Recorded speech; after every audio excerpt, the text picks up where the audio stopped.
ঠিক আছে, ইয়ে দে, অঙ্ক দে।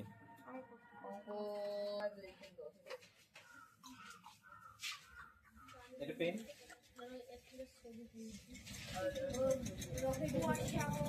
তো দেখ 12 নাম্বারটা হয়নি তাই না? কত অধ্যায় এটা বসে দেখি।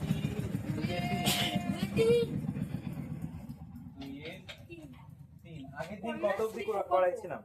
11 আর 12 13 করাইনি। 12 13 করিস না, কেউ করিস নেই কেন রে?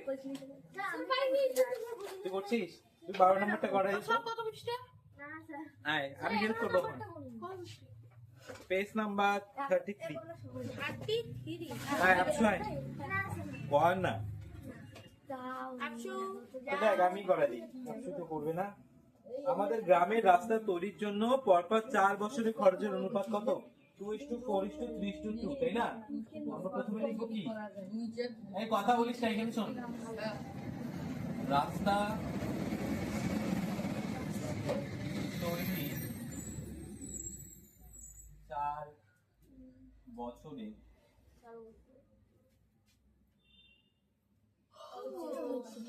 খরচের অনুপাত 2:4:3:2, তাই তো? তারপর বলছে কত টাকা মোট খরচ হয়েছে রাস্তা তৈরিতে? মোট টাকা খরচ হয় কত? 132 লক্ষ না? 132 লক্ষ, হ্যাঁ।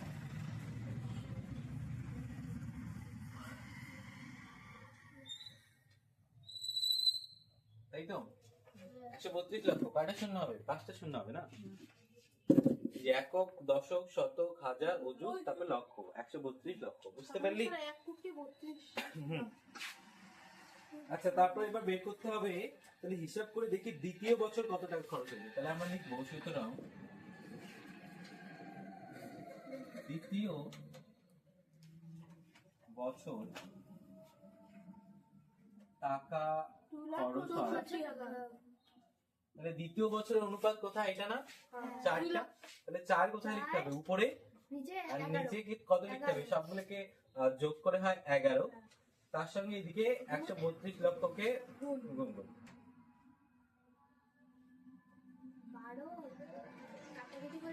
হ্যাঁ, তো 11 দিয়ে যদি আমরা এটাকে কাটি, 11কে 11, তারপর 11 দুগুণ 22, তাই না? তারপর 0 0 0 0 0, 5টা শূন্য 5টা শূন্য দেবো। তারপর 4 দিয়ে 12কে গুণ করতে হবে না? 4 বার গুণ করতে হবে রে, 48। 48 হ্যাঁ, তারপরে 0 0 0 0 0।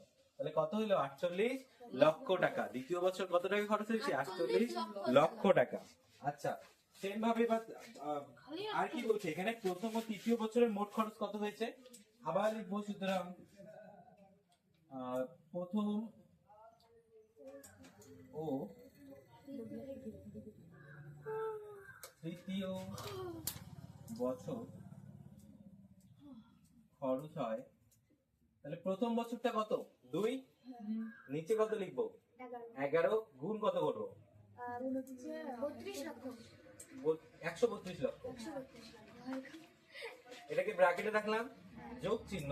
তবে তৃতীয় বছরটা কত? 3। নিচে 11 গুণ 132 লক্ষ। তার মানে স্যার 1 কোটি। বুঝতে পারলি?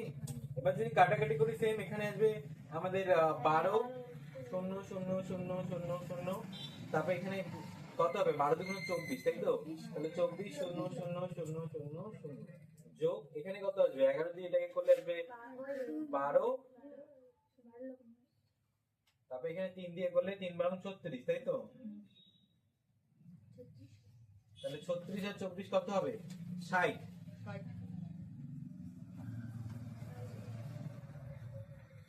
60 লক্ষ টাকা, তাই তো? 24 লক্ষ আর এদিকে 36 লক্ষ, তাই তো? যোগ করলে কত লক্ষ হবে? 60 লক্ষ টাকা। বুঝতে পারলি?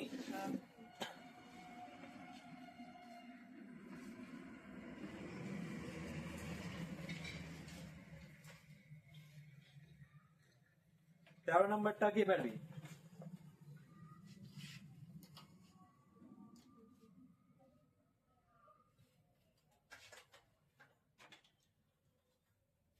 ওসব দেখো আলামিন পাস করে গেল এই হলো।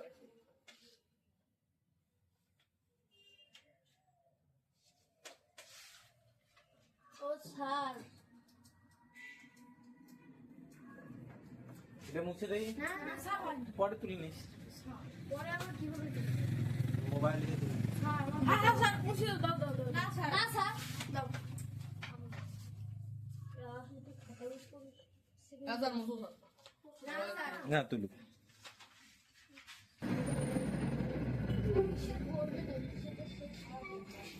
মিস্টার করবে, মিস্টার দায়টা দেখ, তোর পাই না তো। মিস্টার লেখা বুঝে না রে। হ্যাঁ স্যার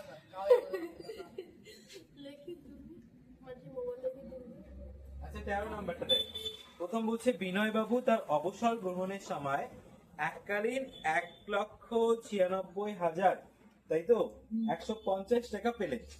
তিনি 20,000 টাকা বিদ্যালয়ের গ্রন্থাগারে দান করে দিলেন এবং বাকি টাকা তার স্ত্রী, পুত্র ও কন্যার মধ্যে 5:4:4 অনুপাতে ভাগ করে দিলেন। তাহলে প্রথম আমাদের 20,000 টাকাটা বাদ দিতে লাগবে, তাই তো? তারপর যেটা থাকবে সেটার অনুপাতে ভাগ করতে হবে। তাহলে প্রথমে আমরা কি লিখবো, সাজাবো কিভাবে? আমরা লিখলাম বিনয় বাবুই তো, তাই তো? হ্যাঁ, বিনয় বাবু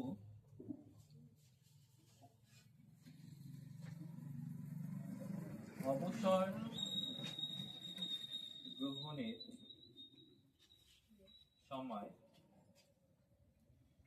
টাকা পেয়েছেন। কত টাকা পেয়েছেন? 1,96,150 টাকা, তাই তো? আচ্ছা, তারপর কি করলো? 20,000 টাকা গ্রন্থাগারে দান করে দিল না? তাহলে আমরা লিখবো বিনয় বাবু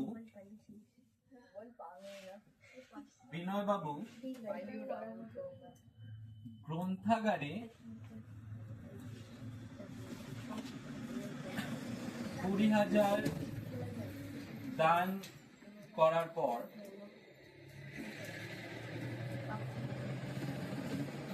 তার কাছে টাকা থাকে। কতগুলো থাকে রে?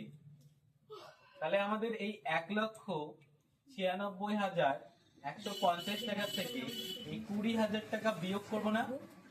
কিরে, এটা বিয়োগ করবো না? কত হবে বিয়োগ করলে?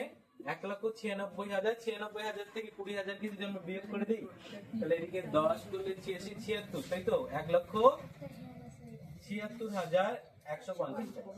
এই টাকাটা থাকে। কিরে মিশাল, হ্যাঁ কি করলাম? গল্প করতেছিস?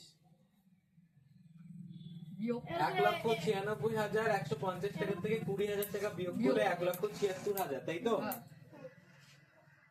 তো এই টাকাটা এবার কি করলো? বাকি টাকা কাকে ভাগ করলো? স্ত্রীকে আর কাকে? পুত্রকে ও কন্যাকে, তাই না? তাহলে আমরা লিখবো ও স্যার দেখো আলামিন বল কেমন লাগছে বিনয় বাবু স্ত্রী, পুত্র ও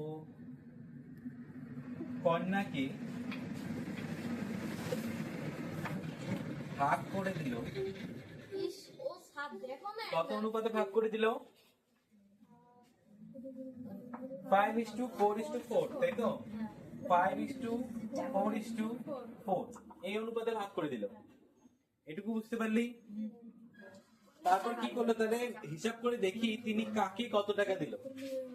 তাহলে স্ত্রীকে দিল 5 আর পুত্রকে আর কন্যাকে 4 দিল, তাই তো? তাহলে সুতরাং দিয়ে লিখি বিনয় বাবু স্ত্রীকে দিলেন, কি করবো রে? উপরে 5 লিখবো আর নিচে কত লিখবো? কত হয় যোগ করে? এখানে 9, 9 আর 4 কত হয়? 13, তাই তো? 5 আর 4 9, 9 আর 4 13। আর এখানে কত গুণ করবো? এটা, তাই তো? তো 13 দিয়ে এটাকে যাবে? 13 দিয়ে যদি 17 কে করি, 13 কে 13, এদিকে কত আসছে তাহলে? 4, কত হয় রে? এখানে 13 দিয়ে করলে 13 কে 13, 17 থেকে 13 গেলে এখানে 4 থেকে 4 আর 6 46, 13 দিয়ে 46 কে করতে পারো, 13 দিয়ে 3 কে করতে পারো, তো 49, 46 এর থেকে 39 গেলে এদিকে 5 1, তারপরে কত হবে? আর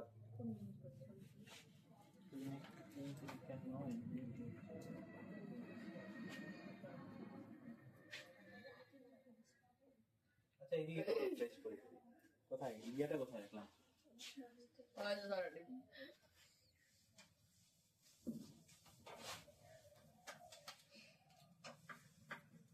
17, 6, 1, 5, এটা না, এটা যদি আমি করি 13 কে 13, 17 থেকে 13 বিয়োগ করলে কত হয়? 17 থেকে 13 বিয়োগ করলে কত হয়? 4, এদিকে 6 নাম্বার, তাই তো? তবে 3 13 কত হবে? 39, 39 হয় না? 39 এখানে 6 থেকে 9 বিয়োগ করলে কত হবে রে? 7,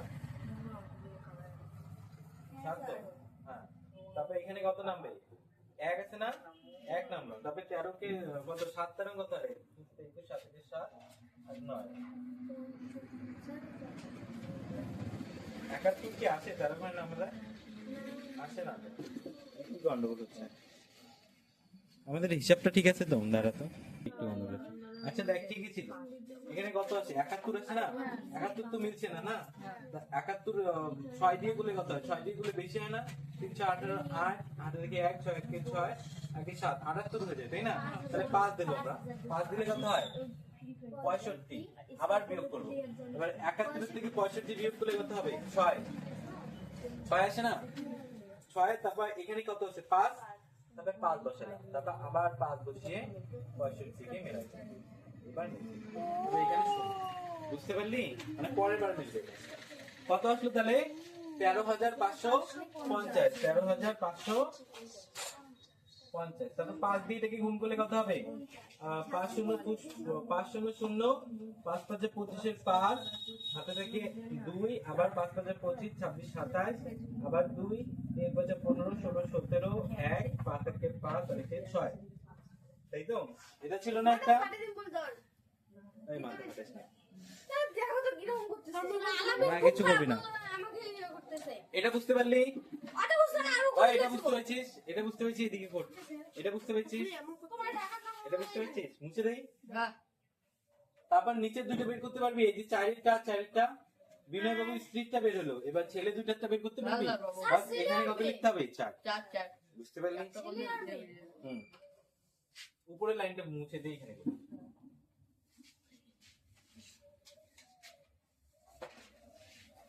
তাহলে বিনয় বাবু ছেলেকে দেবে, তাহলে উপরে কত লিখতে হবে? 4, নিচে কত লিখতে হবে? 13, তার সঙ্গে 1,76,150। আমি এখানে 13 দিয়ে কাটলে কত আসছে? 1 3 5 5 0, 4 দিয়ে এটাকে গুণ করলে 4 0 0, 4 থেকে 0, আরো 4 থেকে করে হাতের 2 এ 22, আবার 2 3 4 12 13 14, হাত থেকে 1 4 1 4 1 5, এটা আমি 54,200 টাকা আর 67,750 টাকা কে দিল স্ত্রীকে। আচ্ছা ছেলেকে কত দেবে? 54,200।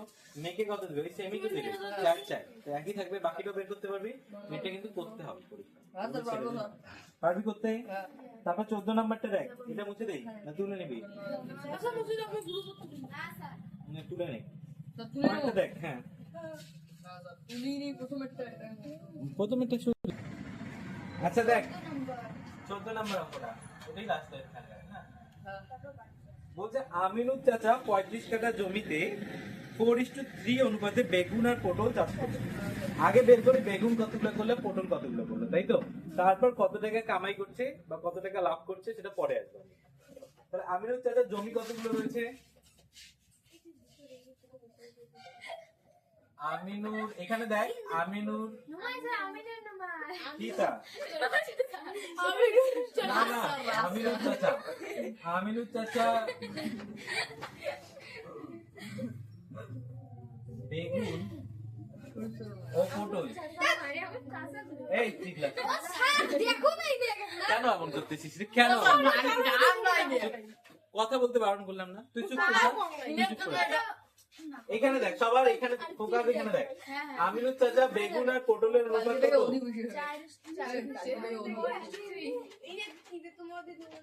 অনুপাত এখানে দেখ না, আবার কথা বলে কেন? অনুপাত কত? 4:3, তাই তো? কতগুলো জমি রয়েছে? কয় কাঠা জমিতে চাষ করেছে আমিনুর চাচা? চাষ করেছে 35 কাঠা।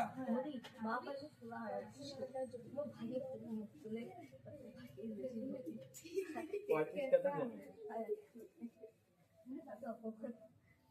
তাই তো? আচ্ছা, তাহলে এবার কি বের করবো? প্রথমে গিয়েছে বেগুন, তাহলে বেগুন কতগুলো চাষ করেছে? সুতরাং আমিনুর চাচা বেগুন চাষ করে, কতগুলো চাষ করে? তাহলে বেগুনের 4 উপরে লিখবো, নিচে কত লিখবো? 7 গুণ 35। কাটাকাটি করলে 7 দিয়ে 35 কে করলে কত হবে? 5, তাই তো? 5 7 35, তাহলে 4 5 20 কাঠা। তাহলে কত কাঠাতে বেগুন চাষ করেছে? 20 কাঠা। আর পটল?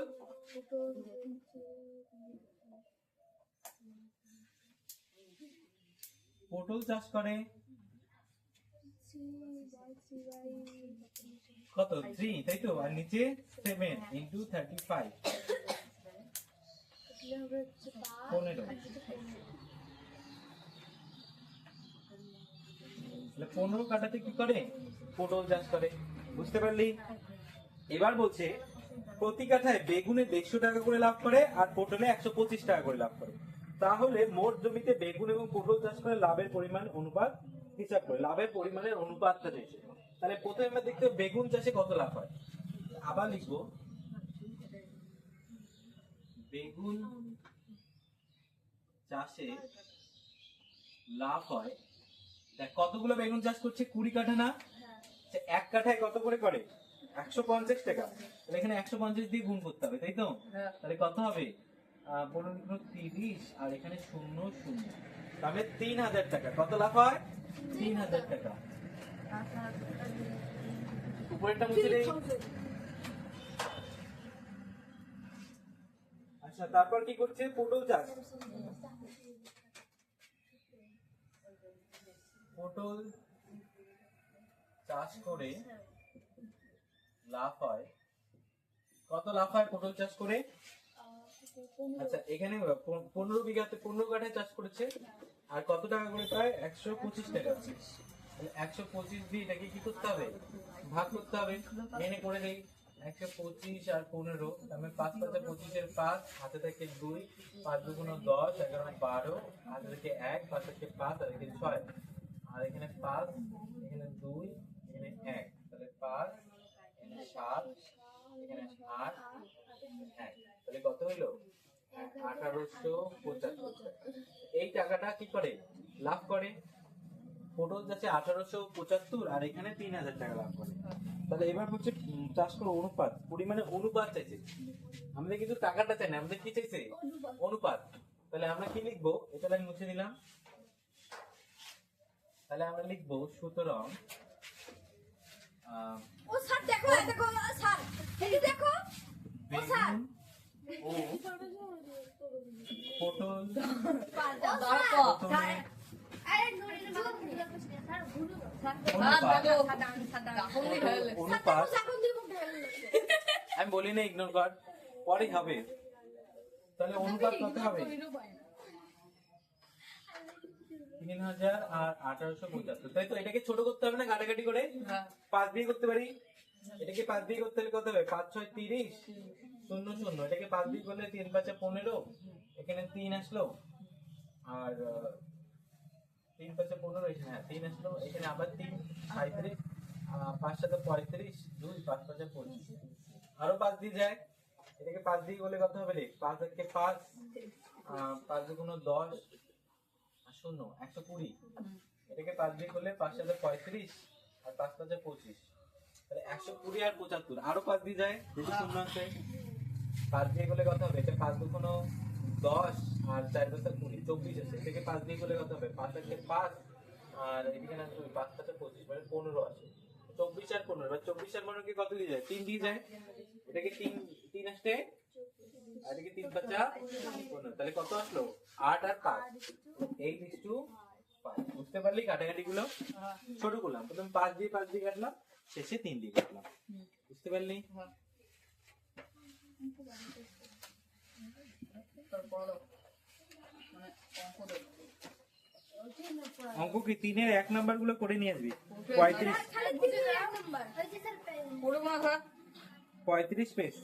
স্যার 3 এর 1 নাম্বার বল 3 এর 1 করে দাও, 3 এর 2 তো। ওই তো 3 এর 35 পেজে দেখ। 3 এর 1 দিলে খালি সব। হ্যাঁ, নিচের অনুপাতগুলি সমান কিনা দেখি।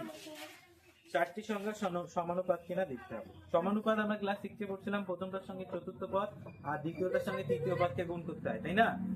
প্রথমটার সঙ্গে লাস্টেরটা আর মাঝখানে দুটাকে গুণ করতে হয়, গুণ করে যদি উত্তর সমান আসে তাহলে ওটা সমানুপাত হয়। বুঝতে পারলি? স্যার 1 নাম্বারটা হ্যাঁ, 35 পেজের অঙ্কগুলো করে নিয়ে আসবি। সবগুলো করে নিয়ে আসবি, যেটা পাবি না আমি করাবো। সব দাগে দাও। আজকে হচ্ছে স্যার 1 2 3 4 আজকে কত তারিখ? 22 তারিখ। স্যার 1 2 3 4 হ্যাঁ, সব সব দাগে দাও। হ্যাঁ, দাগা না দাগা। দেখ, তোর উপরে 2 ধরা কেস মানে এই শোন, এখানে সবাই দেখ। তা আজকে থেকে আমরা ইতিহাস বা বিজ্ঞান যেটা থাকবে ওটাও দিয়ে দেবো, ঠিক আছে? তাহলে সুবিধা হবে। অনেকে বলে যে আসে নাই, তাই তো, হ্যাঁ। বা জানে না, তাহলে থেকে এবার থেকে বাহানাটা বন্ধ হয়ে যাবে। এখন যেটা বিজ্ঞান থাকবে বা এই পড়াটা আমরা সঙ্গে সঙ্গে দিয়ে আমার দেবো। মোবাইল তো বাড়ি থাকে না। মানে বিজ্ঞান আর ইতিহাস আজকে থেকে শুরু করলাম, আজকে ইতিহাস আমার মোবাইল তো বাড়ি থাকে না। থাকে না, কারো মোবাইল থেকে দেখবি, কার মোবাইল দাও?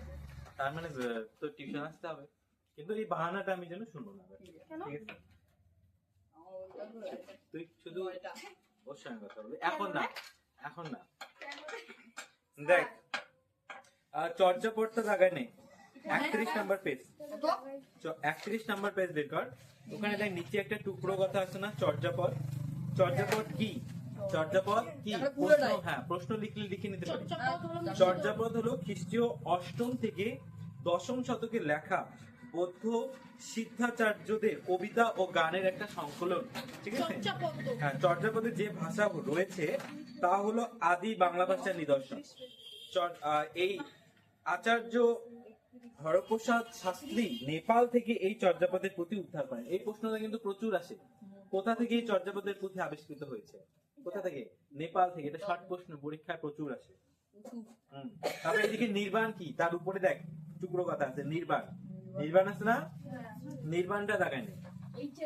এত ছোট ছোট লেখা আছে কোথায় ছোট? হ্যাঁ, স্যার, সেই ছোট ছোট লেখা। নির্বাণটা তো বৌদ্ধ ধর্মে নির্বাণ মানে হচ্ছে কি মুক্তি লাভ করা, ঠিক আছে? আবার মানুষকে লাভ করলে আবার মানুষকে জন্মাতে হয় না। মানে বৌদ্ধ ধর্মে একটা কথা প্রচলন আছে, কি বলতো, যে আগের জন্ম, পরের জন্ম, বা এই যে 7 জন্মের কথা প্রচলন আছে, যে এই যে মানুষ আছে। মুসলিম ধর্মে তো এরকম নাই, মুসলিম ধর্মে একটাই জীবন, তাই তো?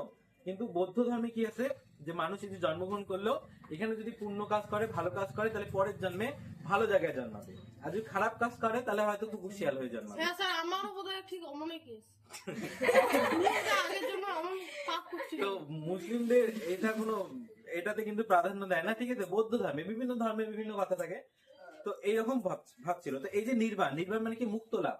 যখন মানুষ অনেক ভালো কাজ করে বা ধ্যান ধারণা করে বা ঈশ্বরের প্রাপ্তি হয়ে যায়, তখন মানুষ কি করে, আর জন্মগ্রহণ করে, সে মুক্ত হয়ে যায়, মুক্তি লাভ করে সব। কেন পৃথিবীতে জন্ম মানে দুঃখ কষ্ট, বৌদ্ধ ধর্ম। প্রত্যেকটা মানুষের জীবনে দুঃখ আছে, কষ্ট আছে, তাই না? তো এখানে জন্মানোটাই হচ্ছে একটা পাপ, এইরকম পরিস্থিতি। তো দেখ, কুষাণ সম্রাট কনিষ্কের সমসাময়িক লেখক অশ্ব ঘোষ বৌদ্ধ ধর্মের নির্বাণ বা মুক্তি বলতে কি বোঝানো হয় তা খুব সুন্দর একটা উপমা দিয়ে ব্যাখ্যা দিয়েছেন। কি বলেছেন তিনি? তিনি লিখেছেন যে প্রদীপের তেল ফুরিয়ে গেলে যেমন তার শিখা নিভে যায়, জীবনে ক্লেশ বা দুঃখের অবসান হলে চিরতরে মুক্তি বা নির্বাণ মেলে। এই ব্যাখ্যা বৌদ্ধ ধর্মে হীনযান শাখায়। আবার মহাযান শাখা, বৌদ্ধ ধর্মের 2টা শাখা, একটা হীনযান একটা মহাযান। আবার মহাযানরা কি মনে করে?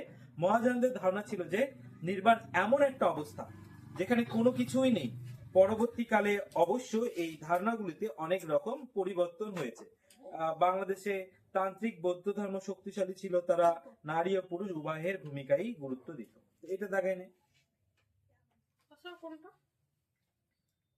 টুকরো কথাটা হ্যাঁ টুকরো কথাটা। আচ্ছা ডাল আচ্ছা তারপর 30 নাম্বার পেজে একটা ছোট্ট প্রশ্ন, অ্যাকচুয়ালি এটা বড় প্রশ্ন করানো যায়, এটা আমি লেখায় দেবো। রামচরিত। আমার গড় না স্যার আমি ছোটই দেবো। ও স্যার এটা এত বড় না আমি বলছি রামচরিত্রে দেখছি হ্যাঁ। প্রথম যে লাইনটা আছে না সন্ধ্যাকার নন্দী, হ্যাঁ এই সন্ধ্যাকার নন্দীতে শুধু দেখা নেই, কারণ রামচরিত কাব্যগ্রন্থটা কে লিখেছেন? সন্ধ্যাকার নন্দী। বাস এতটুকু, নামটা শুধু দেখা নাম। খালি নামটা হ্যাঁ খন্দকার নন্দী। হ্যাঁ সন্ধ্যাকার নন্দী পুরো স্যার প্রথমেই দেখ লেখা আছে। আছে না? প্রথম লাইনও হুম। হ্যাঁ পাচ্ছি। তারপর দেখ ওখানেই দেখ প্যারা চেঞ্জ করে আছে না রামায়ণ, লেখাটা আছে না রামায়ণের। স্যার খ্রিস্টাব্দটা পর্যন্ত হ্যাঁ রামায়ণের আদলে লেখা হলেও এই কাব্য শুধু বাল্মীকি রামায়ণ, তো এই বাল্মীকি রামায়ণটা দেখায় নেই। রামায়ণ কে লিখেছেন? বাল্মীকি। কোথায় স্যার এই যে প্যারা চেঞ্জ করে যে লাইনটা আছে প্রথম লাইনটা, হ্যাঁ রামায়ণের আদলে লেখা হলেও এই কাব্য শুধুই বাল্মীকি রামায়ণের পুনর্বৃত্ত নয়, তাই না? তো এখানে বাল্মীকি রামায়ণটা দেখায় নেই, তার মানে কি রামায়ণ কে লিখেছে? বাল্মীকি। হ্যাঁ স্যার দেখায় নিছিস? হ্যাঁ এগুলো ছোট প্রশ্নের জন্য, বুঝলেন ছোট প্রশ্নের জন্য। তারপর পরের পেজ আয়, পরের পেজ দেখ নালন্দা একটা লেখা আছে না, হ্যাঁ নালন্দা টুকরো কথাটা, কোথায় স্যার এটা সম্পূর্ণটা দেখ। পাইনি তো পরের পেজ মিলনদা 32 পেজ, 32 পেজ। 32 হ্যাঁ নালন্দা, এটা পুরোটাই এটা পুরোটাই, এটা টিকা লেখো। তার মানে এটা লিখিয়ে দিবে দেখ সম্ভবত গুপ্ত সাম্রাজ্যের আমলে খ্রিস্টীয় 5ম শতকে আজকের বিহার রাজ্যে নালন্দা বৌদ্ধবিহার তৈরি হয়েছিল। আর কালে কালে সমগ্র এশিয়া নালন্দার শিক্ষা দীক্ষার খ্যাতি ছড়িয়ে পড়ে।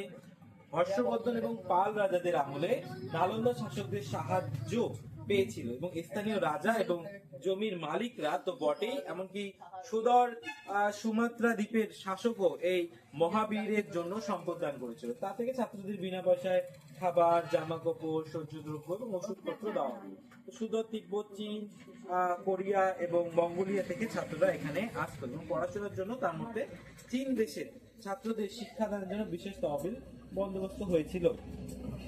হিউয়েন-সাং খ্রিস্টীয় 7ম শতকে এই বিহারে শিক্ষা লাভ করেছিল। কঠিন পরীক্ষায় উত্তীর্ণ হয়ে ছাত্ররা এখানে পড়ার সুযোগ পেত। নালন্দার সমৃদ্ধির সুযোগ 10,000 জন আবাসিক ভিক্ষুক এখানে থাকতো। তার জন্য প্রায় 1,500 জন শিক্ষক ছিল এবং 8,500 জন ছাত্র ছিল। এটা মনে রাখবে, কতজন শিক্ষক কতজন ছাত্র ছিল। তাই তো? 13 শতক পর্যন্ত এর খ্যাতি বজায় ছিল। এই শতকে তুর্কি অভিযানকারীদের বিহার অঞ্চল আক্রমণ করে এই বিহারের ব্যাপক ক্ষতি করেছিল। এটা পড়ে নিবি সবাই?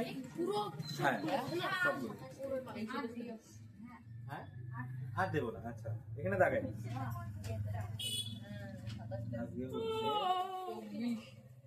আজকে হচ্ছে 22 স্যার মোট কদিন হন?